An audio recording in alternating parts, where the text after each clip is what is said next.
उजलाती गुद्दी तहरीक, उसको हमने देखना है। उजलाती गुद्दी तहरीक जो है उसमें नब्ज की कैफियत क्या होती है और वो किन किन अमराज को जाहिर करती है। नब्ज में आपने पढ़ा हुआ है उजलाती। जब उजलाती का लफ्ज आ गया तो ये बता रहे हैं कि नब्ज ऊपर होगी, यानी मुशर्रफ होगी, उज़म होगा नब्ज में।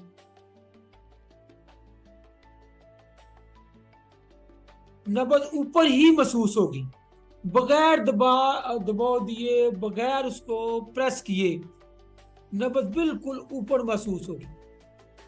अब ऊपर कहां महसूस होगी? 3 उंगली तक उजलाती गुद्दी है, 3 उंगली तक बिल्कुल ऊपर महसूस होगी, चौथी पे नहीं होगी।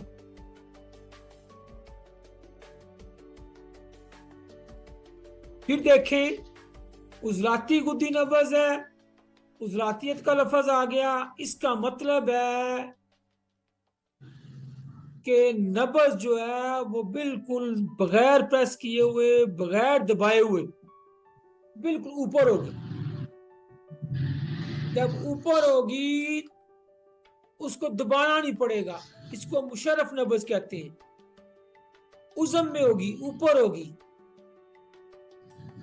और 3 उंगली तक जाएगी।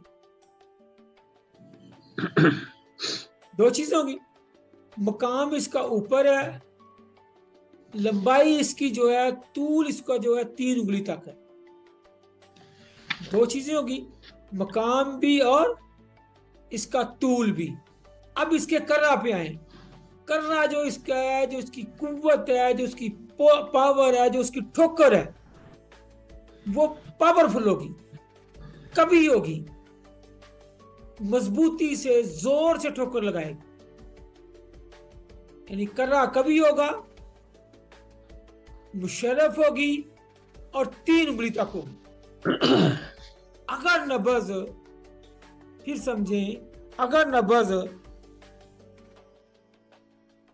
3 उंगलियों तक महसूस हो, चौथी तक महसूस ना हो, और उसकी ठोकर में यानी कर्रा में एक पावर हो, एक ताकत हो और लंबाई 3 से 4 उंगली हो, तो ऐसी नब्ज उजलाती गुद्दी नब्ज होगी। ठीक हो गया जी? पहली बात क्लियर होगी कि उजलाती गुद्दी नब्ज का मकाम मुशर्रफ, तवालत 3 उंगली तक और कर्रा जो वो कभी होगा। 3 चीजें। अब ये नब्ज ज़ाहिर किसको करती है? ये इस बात की अलामत है कि जिस्म के अंदर जो सौदा है, अलहकी मादा जो है, सौदा, इसकी पैदाइश भी हो रही है और इसका अखराज भी हो रहा है। उजलाती असाबी में सिर्फ पैदाइश हो रही थी, अखराज नहीं हो रहा था। और उजलाती गुद्दी में उसका अखराज भी हो रहा है। यानी ये उजला है। पहला पॉइंट है, सबसे पहला पॉइंट, उजलाती गुद्दी नब्ज है क्या, इसका मकाम क्या है? इसका मुकाम है बिल्कुल पहला मकाम, बगैर दबाए हुए, बगैर प्रेस किए हुए, बिल्कुल ऊपर ही नब्ज महसूस हो। एक चीज हो गई। नंबर 2, उसका कर्रा जो है, उसकी जो ठोकर है वो जरा कभी हो। 2 चीजें होगी। नंबर 3, उसकी तवालत, उसकी तवालत 3 उंगली तक हो, चौथी तक ना पहुंचे। ठीक होगा? ये नब्ज की ऐसी नब्ज उजलाती गुद्दी नब्ज। पहली बात ठीक हो गई। अगली बात, ये जिस्म के अंदर सौदा, जो अलाकी मादा है, जो अर्जी मादा है, ब्लैक बाइल, इसकी प्रोडक्शन भी हो रही है, पैदा भी एक्स्ट्रा ऑर्डिनरी हो रही है, यानी मामूल से ज्यादा हो रहा है, और उसका अखराज भी ज्यादा हो रहा है। अखराज भी हो रहा है, पैदा भी हो रही है। इस कैफियत को मशीनी तहरीक कहते हैं। ये कल्ब व उजलात की मशीनी तहरीक है।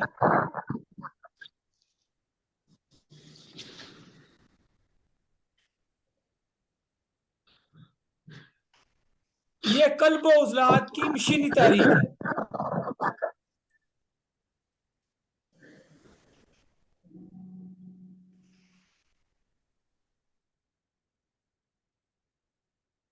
इसको हम कहेंगे कल्ब व उजलात की मशीनी तहरीक, यानी सौदा जिस्म के अंदर प्रोड्यूस भी हो रहा है और उसका अखराज भी हो रहा है।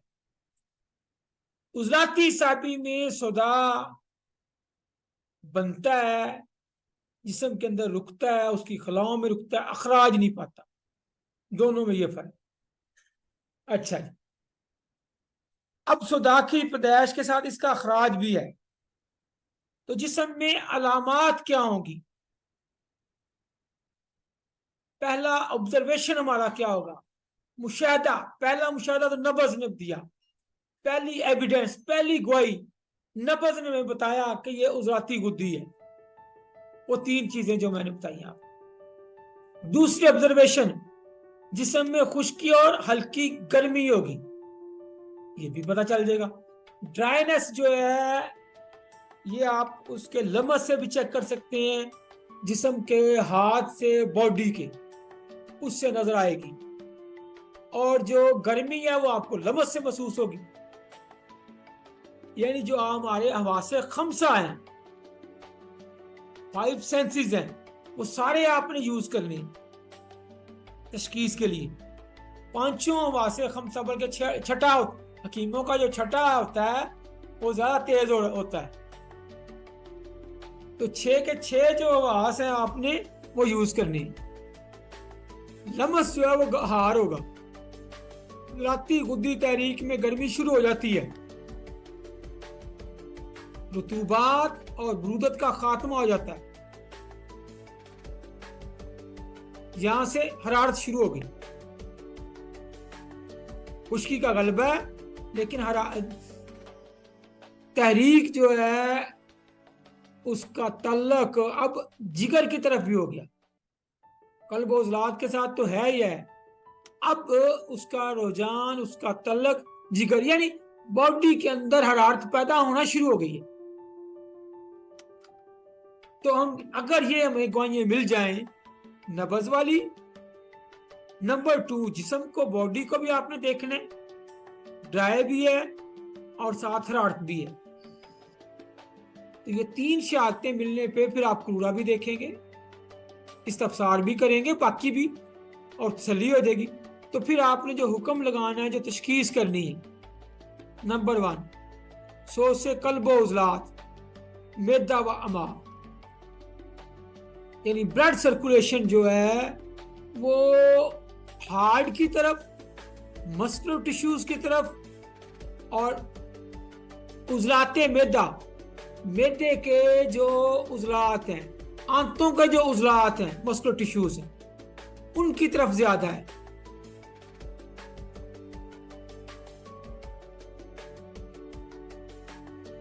उजलाती तरीक इसको ही कहते हैं ना, कि कल्ब उजलात के अंदर खून का दौरान ज्यादा है। खुराक के अंदर बॉडी में ऐसे अज्जा ज्यादा हैं जो हमारे कल्ब उजलात के मस्कुलर टिश्यूज हैं, उनकी तरफ ज्यादा जाता है। दौरान खून का उधर ज्यादा है। जब उधर ज्यादा है तो वो सोजिश की तरफ जाएंगे। अब आपको पता है हमारी सोजिश में और एलोपैथी की सोजिश में फर्क है। उससे मैदे के उजलात भी होंगे और आंतों के उजलात भी सोजिश में होगी। उससे क्या होगा, मैदे के जब उजलात में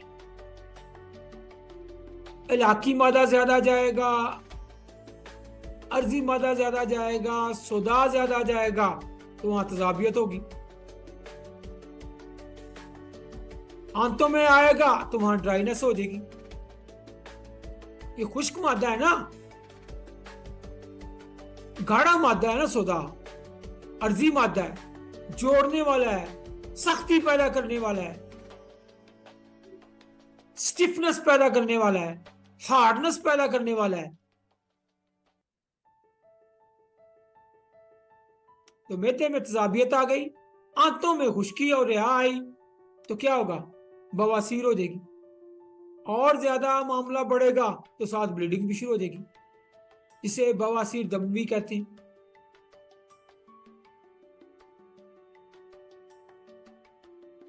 फिर सोच से रैयतैन, जो हमारे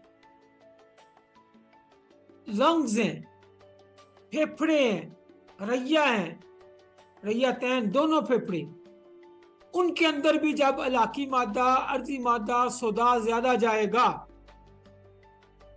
तो वहां भी ड्राइनेस बढ़ जाएगी, खुश्की बढ़ेगी, तो वहां पे भी सोजश आएगी। जब सोजश आएगी तो फिर खांसी भी होगी। उसके साथ ड्राइनेस है, रतूबतें कम है, रतूबतें तो खुश्क हो गई, बहुत ज्यादा खुश्क है, बहुत ज्यादा ड्राइनेस है, तो फिर उससे खून भी आ जाएगा। क्या के साथ? इसके साथ बलगम के साथ, खांसी के साथ। हुमा दिक्सल, यही है, वहां दिक भी बन जाएगी, सिल भी बन जाएगी फेफड़ों में। जीकु नफस व सदर, उससे फिर सांस की तंगी भी आएगी, छाती भी रुकेगी। तो ये सारे फेफड़ों के अंदर सुदा के इज्तिमा की वजह से। और रैयतैन आपको पता है ये उजलाती है, इसमें मस्कुलर टिश्यूज ज्यादा है निस्बतन, इनमें ज्यादा आएगा। होमादिक्सिल इसी वजह से है, पहले काज फिर उसका वजह से जो अलामत नमूदार नहीं। फिर ये जो जीकु नफ्स है ये भी उसी की वजह से। मुफासल, अगला है जी जोड़ों पे आज। मुफासल, जोड़ों में ड्राइनेस आ जाएगी, खुश्की आ जाएगी, यूरिक एसिड आ जाएगा, रतूबतें खुश्क हो जाएंगी। रतूबतें खुश्क होंगी तो वहां ड्राइनेस आएगी। ड्राइनेस आने की वजह से फिर वो आर्थीरियोस्क्लेरोसिस हो जाएगा, आर ए फैक्टर भी पॉजिटिव हो जाएगा। रतूबतें कम है, हड्डियां आपस में रगड़ खाएंगी तो जोड़ों में दर्द होगा। बुनियादी तौर पे वहां पे ड्राइनेस की वजह से आई। अर्जी मादा वहां ज्यादा है, इलाकी मादा ज्यादा है, तो इस वजह से। इनको निसा, शियाटिका पेन जो है, शियाटिका एक नर्व है हमारा जो कोले से निकलता पूरी लेग तक जाता है। इसकी डिफरेंट रीजंस हैं इनको निसा की। जब इस पे प्रेशर आता है इस शरेयान पे तो वो फिर पेन करती है, और प्रेशर आने की डिफरेंट रीजंस, उसमें से एक ये भी है ड्राइनेस आ जाए, उजलाती गुद्दी तहरीक। सोच से मसाना, मसाने के जो उजलात हैं, जब ये सोच से मसाना कहा तो इससे मुराद है सोच से उजलाते मसाना, मसाने के उजलात के अंदर सोजस है, उसमें एहतलाम आ जाएगा, खून में जोश होगा, तो जरियाने खून यानी यूरिन के साथ भी खून आ सकता है। नक्सीर भी उस तहरीक में आ सकती है। ये साबर रहमतुल्लाह अलैह ने फरमाया ना जी कि अगर बलाए नाफ खून आए तो तहरीक उजलाती साबी, जेरे नाफ आए तो तहरीक उजलाती गुद्दी। और ये फिर 6 जो मकाम बताए, सर से लेके कंधे तक साबी उजलाती, फिर कंधे से लेके लिवर तक उजलाती साबी, फिर नीचे कुल्ले से लेके नीचे तक उजलाती गुद्दी। ये अमूम है। इसका मतलब ये नहीं कि इन तहरीकों के अलावा यहां अलामत कोई और आ ही नहीं सकती। इसका मतलब ये नहीं है कि उसके अलावा अगर ऊपर से किसी सूरत में खून आए तो उजलाती सा भी होगा, ये नहीं। यानी इस तहरीक में मोस्टली खून ये आता है, अक्सरियत ऐसे आता है, लेकिन